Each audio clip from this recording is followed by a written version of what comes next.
Ruggio's life changed when he discovered a missing painting from the 17th century by Italian master Cesare Dandini. The painting, known as Holy Family with the Infant St. John, was hanging on the wall of the Church of the Holy Family in New Rochelle. Well, now Ruggio wrote a book about the experience, and it's called Finding Dandini, the Rediscovery of a Painting and 17th Century Artist, and it hits bookshelves in May. Wow. This is an incredible story.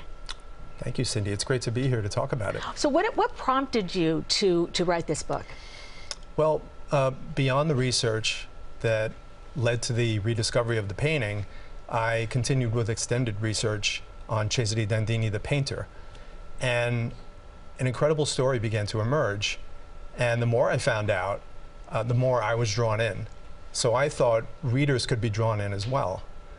So if you picture a 17th century painter who appears to be years behind professionally in his career, but then starts to evolve during this incredible period.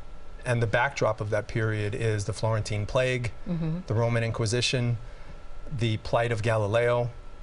And a lot of folks know something about those historical events, but Dandini's evolution as a painter was never really placed within that context before. And it had been 360 years since all of that happened, and the story still hadn't been told, so I felt the responsibility to write this book. And just, you know, very quickly, I'm sure people are wondering, how did he know when you saw the painting? I knew that it was a 17th century Italian painting, and from experiencing paintings in churches throughout Italy, where I used to live for 3 months every year, I knew it was out of place in New Rochelle, so there must have been a pretty compelling story.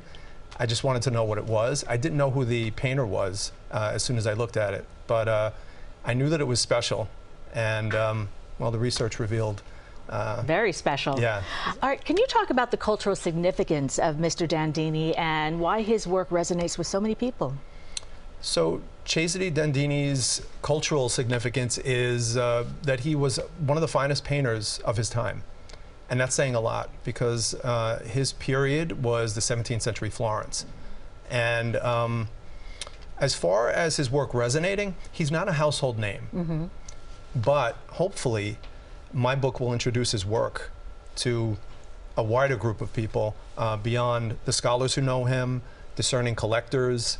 And I think from there, it can really resonate. As I suggest in the book, some of his paintings are quite personal.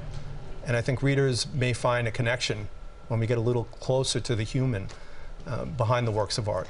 And what do you hope people take away from your book?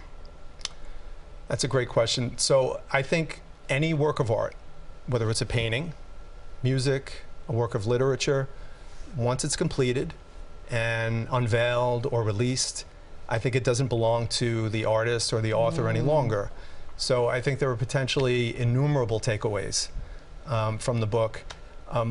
I hope that readers will, beyond learning something from the research that I presented in the book, I hope that they will perhaps be taken away back to a different time and place.